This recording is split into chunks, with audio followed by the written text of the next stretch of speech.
Hello, everybody. This is Terry with the Premom team for our Friday panel. We have a very special series today on inspiring TTC stories. Thank you to our three panelists for joining us today. We have Nurse Linda, we have Tina Hickman, nurse practitioner, certified nurse midwife, and fertility coach.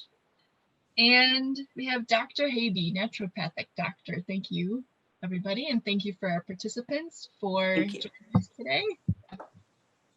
We are going to hop right in with our stories, starting with Tina. And if you have follow-up questions for the stories, those of you who are watching, please go ahead and make comments. I am checking comments live, and I'm checking in the Q&A section of our registrants. Take it away, Tina. I'm excited to tell you guys the story. I'm going to go ahead and tell you her name because she is super excited and on board and loves to share her story. So her name is Reba, and she's very near and dear to my heart. And I'll go ahead and tell you her infertility story. So back when I first started, and this was in the beginning of my kind of love for infertility. I saw Reba at my first job, and she had been trying to get pregnant for a little over a year, and she had just been kind of hitting a brick wall with help. We live in a small area. We don't have a lot of resources available. So she was kind of stuck at this point. And the cool thing with this is, as Reba was telling me her story and was on her infertility journey, I too was going through the same journey. So we were able to kind of connect that way. And through that patient-provider relationship, I just felt a huge obligation to her. So I promised Reba that we would figure it out. So Reba had been having irregular periods for quite some time. And to no avail, she was having no help, trying to do everything on her own, track her ovulation, and doing all these things. We did with all of her symptoms, I immediately thought PCOS. I was hoping that wasn't it, but had a feeling. So we did an ultrasound, which did in fact show her lots of cysts on the ovaries. And we did some blood work. This showed increased testosterone levels. This showed an increased fasting insulin level. And then everything else was normal. So as scary as it was for Reba, my first thought for her was some oral hormonal therapy. So I talked to her about birth control, which was not what she wanted to hear. And it almost, as a provider, you feel bad kind of recommending that when somebody has been trying to get pregnant for so long. But I got her on board, and we decided to do birth control for 3 months to regulate her periods. I also, kind of against the people that I was working with, some people have used metformin for kind of an off-label use for PCOS and insulin resistance. I'm one of those people. I love it. So we started her on a regimen of metformin with the birth control. After the first month, her periods began to regulate, and we did this for 3 months, just kind of watching her periods and making sure that they were on the right track. After that fourth period with Reba, we stimulated her ovaries. At that time, I used Clomid because there wasn't as much evidence out for the letrozole at that point in time. So we were still using Clomid with PCOS patients. We went ahead and put her on the Clomid. We tracked her ovulation. And at this point, she was really discouraged, right? Because she hadn't had any success. And she kind of walked into me, and I said, I think I got it figured out. I think we can do it. And it looked really, really well. So we did timed intercourse with a regimen of intercourse every other day of the fertile window that we thought she would be ovulating. And Reba fell pregnant the first time. So in the midst of all this, when Reba became pregnant, I was actually going through IVF. So very shortly after I got, Reba got her positive, I went for IVF. I followed Reba throughout her whole pregnancy. Mine was successful. I followed Reba throughout her entire pregnancy until I was about until I was 28 weeks. And then I fell very, very ill, had to have emergency preterm delivery and all these things. So Reba and I kind of lost track with each other. I wasn't able to be at her delivery. It was all just very, very, it was sad. So fast forward, I took some time off to be with my premature babies. And I ended up getting another job. So fast forward a few years after losing contact with Reba, I was sitting at my desk in my new office, and my ultrasound tech came to me and told me that there was a patient in the ultrasound room crying because she found out that I worked at that office. So she told me her name, and it was Reba, and I knew right then what was happening. So I went and saw her, and lo and behold, she was back in the same boat. She was trying to get pregnant for her second baby, and she couldn't find help. She didn't know what to do. Nobody, understood her previous process. And she couldn't find me, but she didn't know it, but she found me.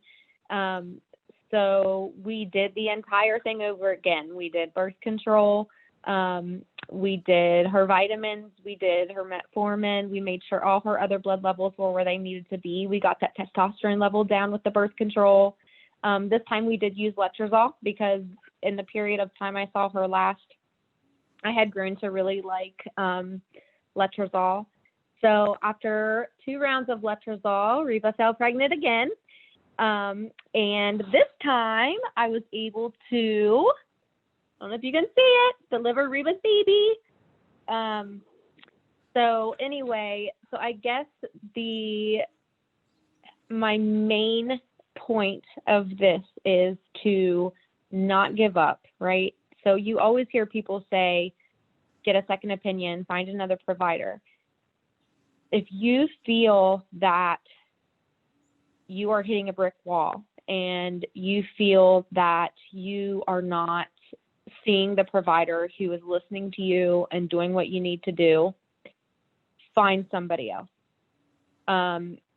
It's just, there's so many people out there who specialize in different things, from PCOS to endometriosis to metabolic disorders. And there is somebody out there who wants to be on your team, and who wants to see you successful and make sure that that happens. I get really frustrated when I hear patients tell me that they were told by a provider that they could never get pregnant. There is no provider in this world who should tell you that you cannot get pregnant, because nobody knows that. So I guess I with Reba's story, I just urge everybody to be persistent with finding that right provider. Had Reba not found me the second time around, or found a specialist that, knew how to manage PCOS and her certain symptoms, she might not have had a second, let alone first baby. So I guess with that story, I just want to provide some hope for those people, especially as PCOS is on such a rise. I just want to urge you to find providers who are open to exploring different paths to PCOS treatment.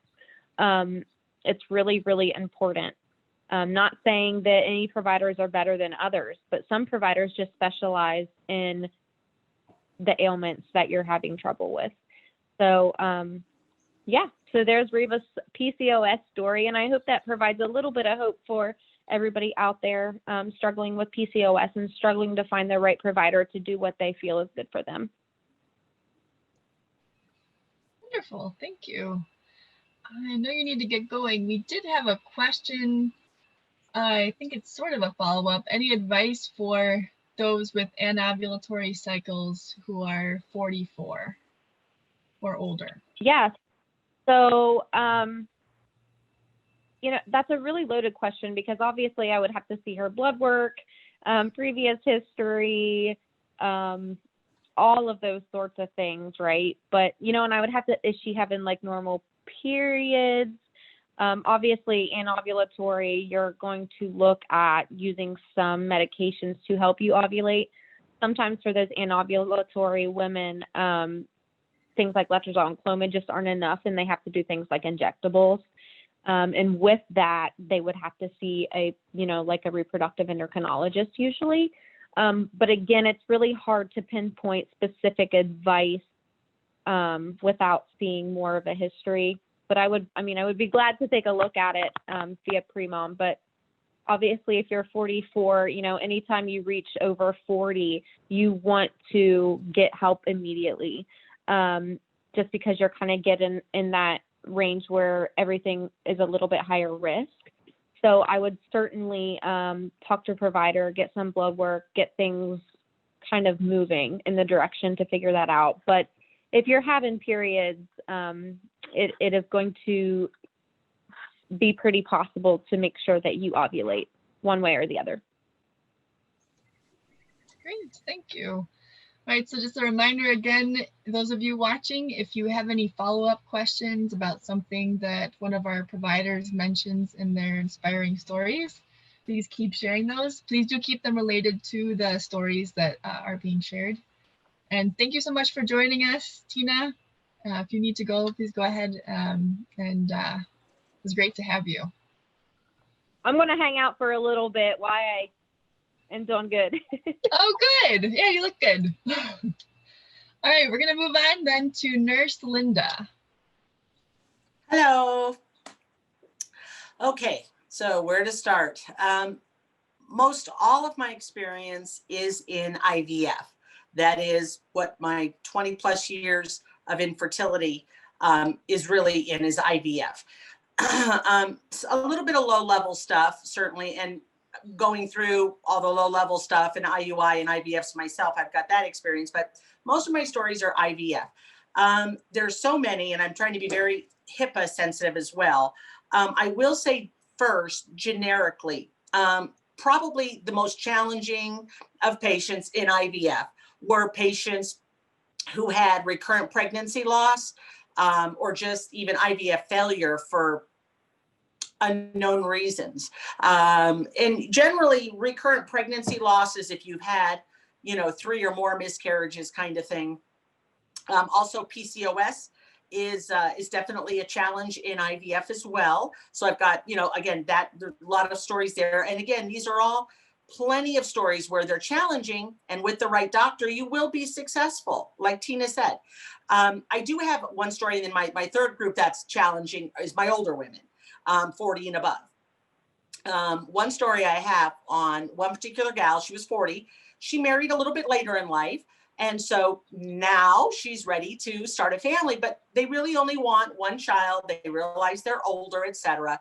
So she did a few IVF cycles banking or collecting embryos, because of course, as you get older, you don't make as many embryos, and you certainly don't make as many chromosomally normal embryos. So she had done this, and she did PGT, which is genetic testing on the embryos chromosomally to determine which ones are most likely normal. And she only, like I said, she only wanted one baby.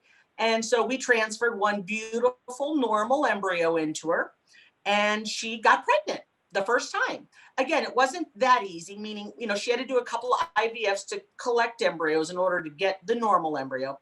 But she got pregnant, and I noticed that her beta hormone levels, her beta HCG, were high. And generally they start out at certain levels depending on how soon you're testing, and they will double-ish every couple of days. Well, she started out with a high number, and they were like tripling. That's the kind of thing I see when somebody is pregnant with twins or multiples. But we only transferred one embryo into her. And I kind of let her know that, but of course it's a long shot that an embryo splits. She ended up going for her ultrasound a couple of 3 weeks later, and sure enough, there were 2 sacs there. And just this week, she actually sent me a picture of her 9-year-old identical twin boys that are just as healthy as can be. And she was quite surprised, but the reality is 1 in 1,000 times in nature, embryos split when they're in mama's body into identical twins. And in IVF, that same statistic exists, and certainly it isn't anything we can do about it. Generally in IVF, we cause twins because I put 2 embryos in. But of course, those are fraternal twins. These were identical twins. So a very good story for my older women out there, that certainly it can happen, but it's not easy. And I know it's, we always want to be encouraging. And just as that last patient who's 44 asked, I believe in being positive and encouraging, but I also believe in being very real with patients. So if a 44-year-old asks me, about trying to be successful in IVF, I'd be very honest and say your chances are generally single digits. It's going to be less than a 10% chance because, again, you have to be very real about setting up what they expect. Of course, women 44 get pregnant and have babies.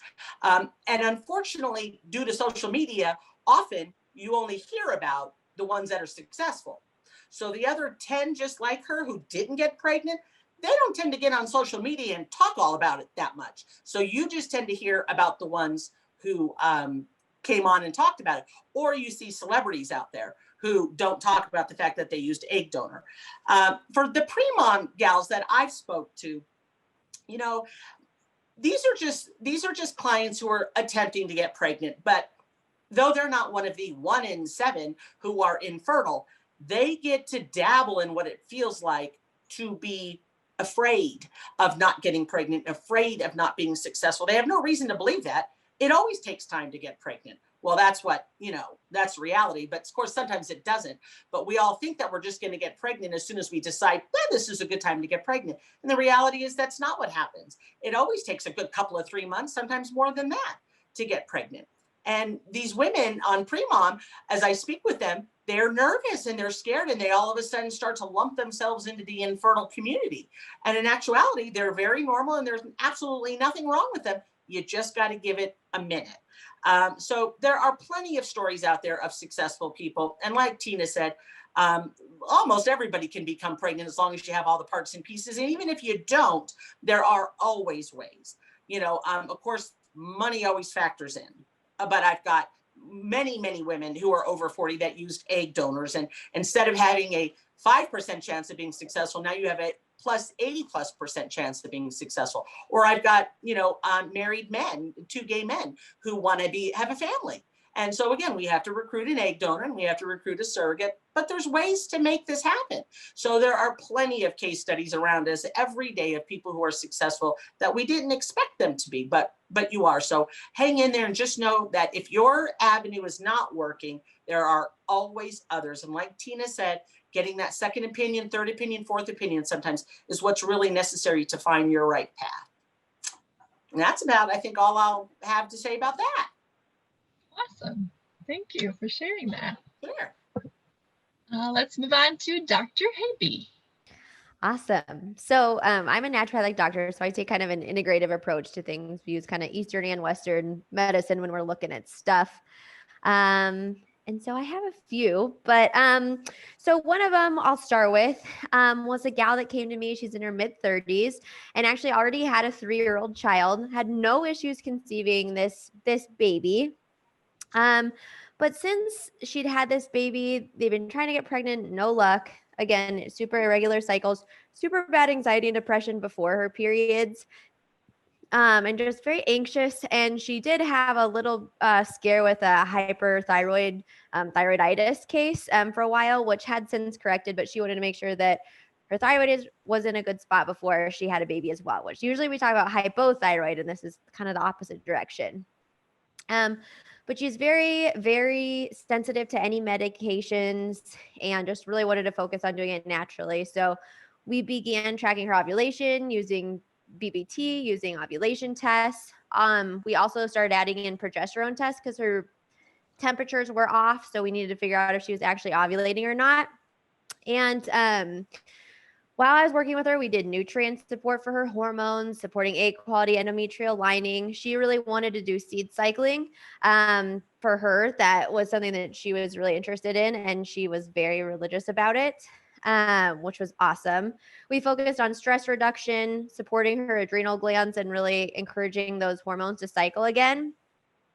And over the course of about 5 months, we got everything cycling again. She was having beautiful 30-day cycles with ovulation, and she conceived completely on her own. There was no need for any other interventions after that. So that was really fun. And in fact, a lot of times I think sometimes, people think progesterone can solve everything, and it's one of my favorite medications, I will admit. But with her, she was super sensitive to the excess progesterone, and it was not a good fit for her. So just using herbs, nutrients, and lifestyle, we got her pregnant again, which was awesome. But I think that's a good story because some people do conceive that first try super easily, and then they're like, what the heck when it comes to the second or the third. So just that, awareness, and also knowing it's after you go through a pregnancy and breastfeeding, which she did for about 1.5 years, throws your body through some crazy hormonal changes.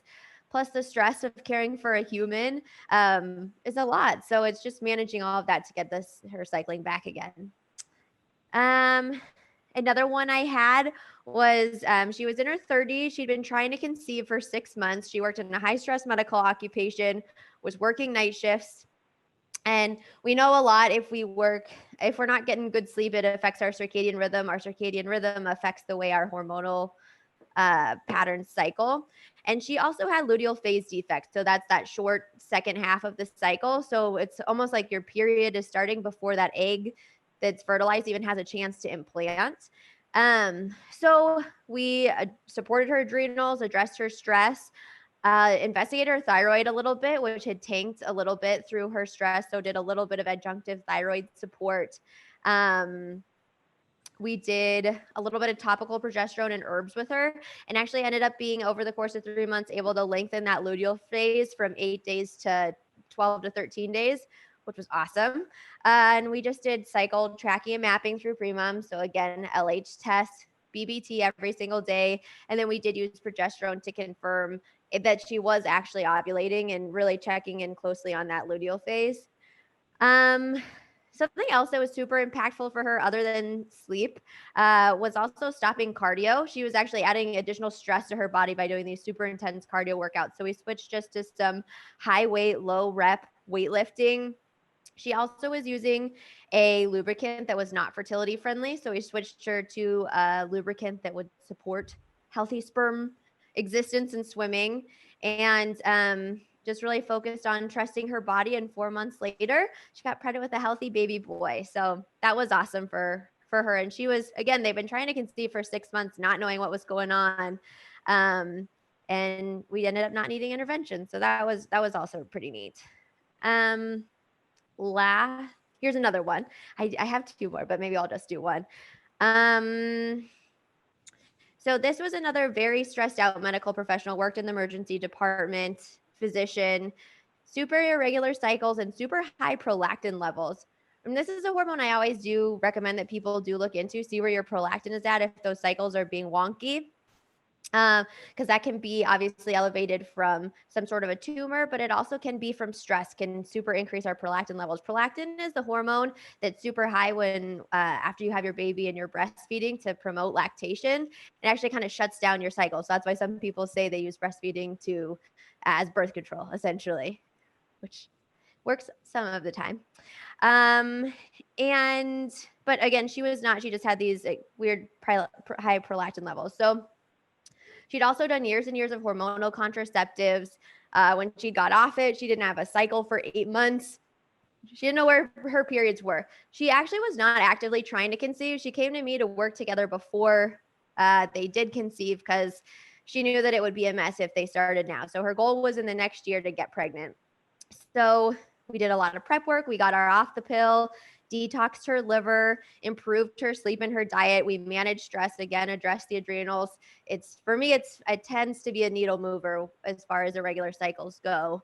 Her as well, she was really into Orange Theory fitness and spin classes, and we switched over to just some gentle weightlifting, improved nutrients, and then really got serious about ovulation testing, basal body testing, and confirming ovulation with progesterone testing.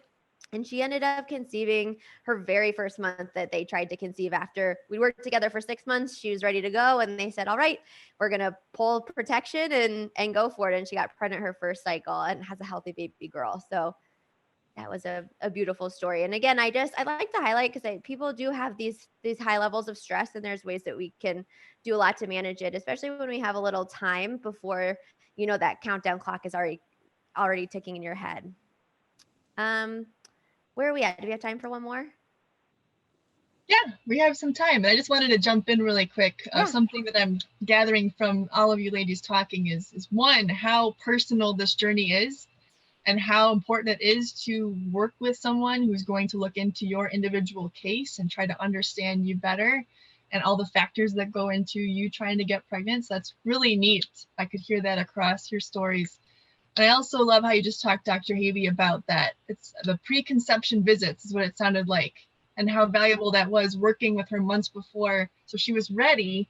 Once it was time, she's like, okay, now we're going to actually go for it. That was a really neat example. Thank you. Yeah, definitely. I just had go on top of that. So what you said about, it being very individualized, sometimes as providers, I don't want to say we get frustrated, because, especially when we have personal experience, we understand your concern and how you're trying to be an advocate. But it's really important to know that there are no two patients alike. So, there's going to be a different regimen and a different set of advice for just about every single patient, right? Depending on so many different factors, your environmental factors, your body, your hormones, your exercise level, your medical history. So, as you're reading these stories on Premom or just on Facebook in general, right? We like to get on Facebook and say, well, my friend so-and-so got pregnant so easy, and she has PCOS, and her doctor did this. And so that you just cannot compare yourself to each other, because 9 times out of 10, it's comparing apples to oranges, right? So always be an advocate for yourself, and always find that second opinion if you feel you need it, but always trust the education of your provider to a certain extent as well, because they're going to do the best thing that they feel you need as an individual and your individual health.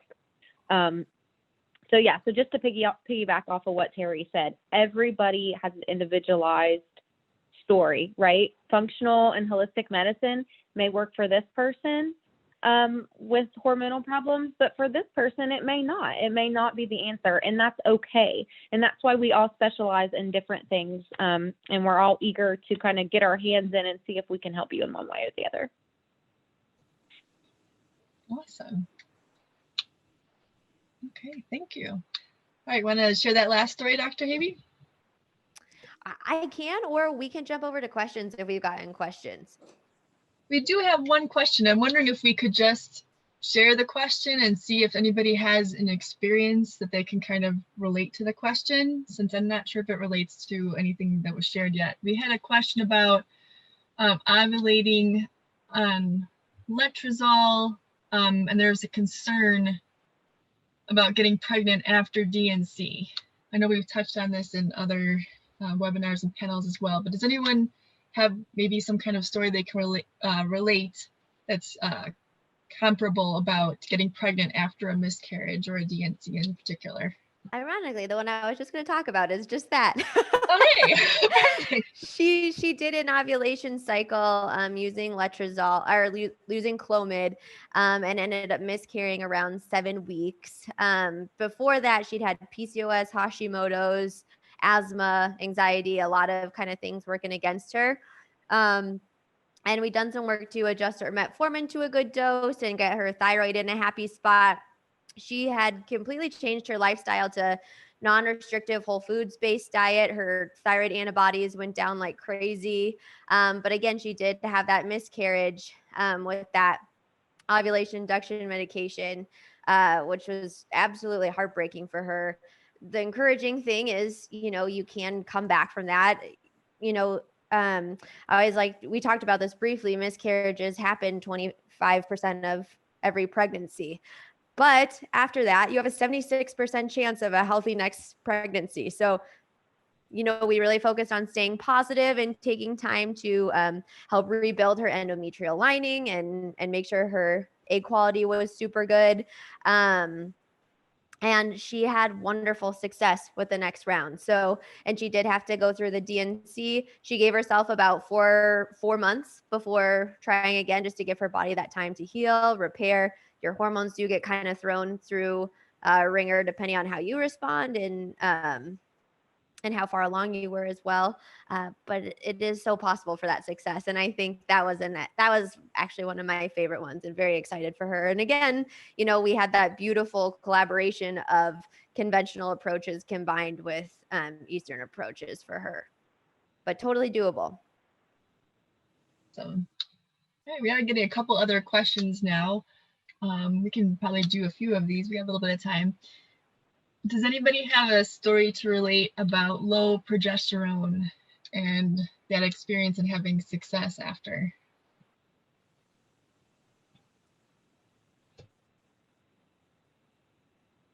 I mean, I can speak a little bit to, I've had a couple of patients that have had, I don't really want to say recurrent miscarriages because we usually classify that as 3 or more. But this particular patient had 2 miscarriages. Her progesterone levels were a little bit low, and we realized on ultrasound that her endometrial lining was pretty thin, even pretty much throughout her entire cycle. So instead of kind of waiting until that pregnancy was positive, and Nurse Linda can maybe kind of speak to this too, because I think in IVF, they start that progesterone before the pregnancy is positive, right? So that kind of again, goes kind of preconception, right? So you want to prepare your body for that. Once you are pregnant, it's kind of sometimes too late. So we actually start that progesterone a month before trying to conceive.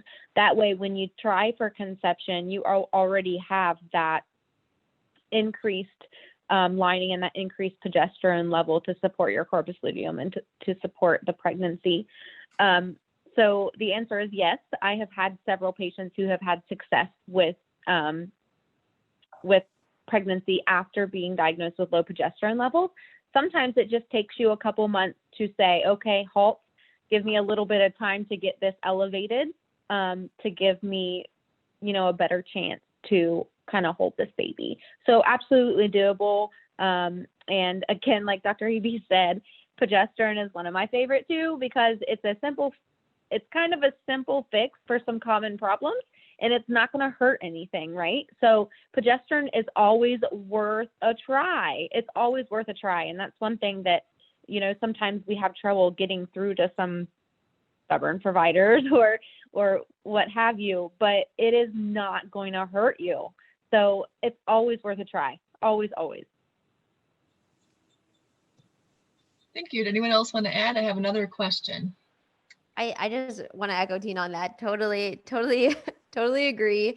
And the one thing you did say, you might get pushback from some providers. It's completely benign though. And it's one of those things where it's not going to keep something around that's not supposed to be there. So I see no issues with it. I took it through my first pregnancy through 15 weeks because it's what I was comfortable with. I'd had a history of PCOS.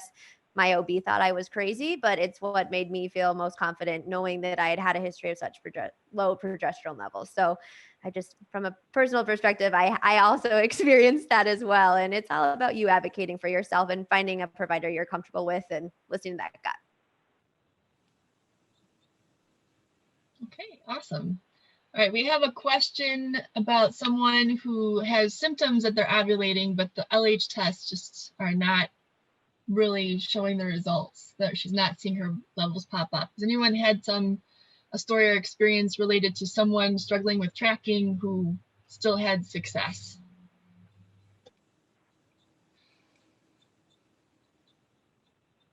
So again, I think go ahead. So I think it's really, really important to know the full history, because usually a lot of times there's a little bit more to it than that. Like we need to know, number one, how long are those cycles? how long are those phases, or like the luteal phase and things like that. There can always be phase defects. So sometimes it does take a little more looking into. But again, I always stress the fact that if you are having periods, you can 9 times out of 10 find a provider who can help you.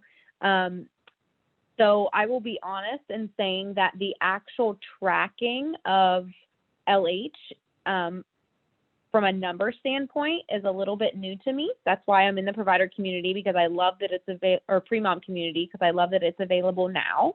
So specific stories as to seeing a number that was low and then seeing a success, I can't tell you a specific time when that happened, but I have had several patients who are just not having the cervical mucus. Or I'm sorry, that they're having the cervical mucus, they're having all these things, but they were never getting that smiley face on the ovulation stick. But it is definitely doable. I've seen it, and I wouldn't give up for sure. Maybe find a provider that can look into a little bit more things for you. And just to help that person out starting today, one of the main things I hear when I hear this is switch to the Premom quantitative LH test strips. A lot of the ones are test to control, comparing those two lines. Try the quantitative test from Premom, because those are going to give you a better picture of exactly how much LH is around, and that can give you helpful clues. In addition, you may want to do a trial month, and anyone that's kind of struggling with this should consider doing LH strips 2 times a day, in case you're one of those kind of crazy people. Crazy cases is what I should say, not crazy people, because actually 40% of people have this. It's a rapid rise in LH, which happens over the course of hours.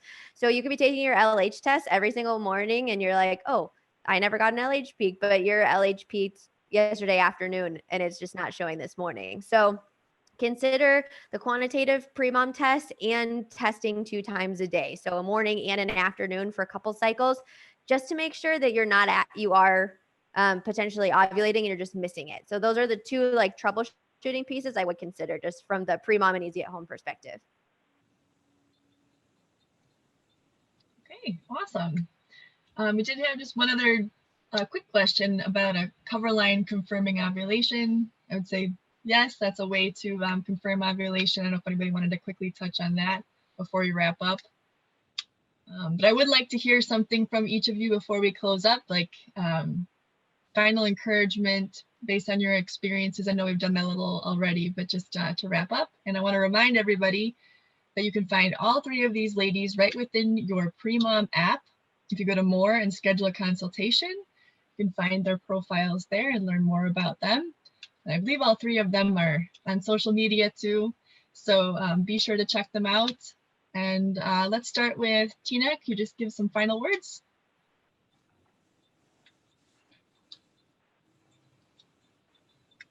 Oh, there we go. Sorry, I was muted. Okay, so again, just to kind of touch on what I did with my story, I just want to remind you all to be your own advocate. And a lot of times this can mean ordering your own lab tests, finding second, third, fourth opinions. Don't be afraid to tell providers what you want to see out of your fertility care. You as a patient are welcome to be a part of your own care. In fact, you should be. So if you find an idea or you see something that you want to try, never, ever, ever hesitate to talk to your provider and tell them what you're wanting. If they're not open to it, move on to the next one. That's the cool thing about living with all these healthcare providers is they all can offer you something different. So never be afraid to get that second and third opinion. The other thing is, just in my short time as working in the virtual world, there is access to people literally around the world. There may be somebody in the UK who is a provider and can provide you some kind of support and ideas and things. You may live on the East Coast. There may be somebody on the West Coast. Hop online, Google it, find a provider. You will be surprised. But anyway, I guess my encouragement is that just to be confident in knowing that there's always somebody out there who wants to help you.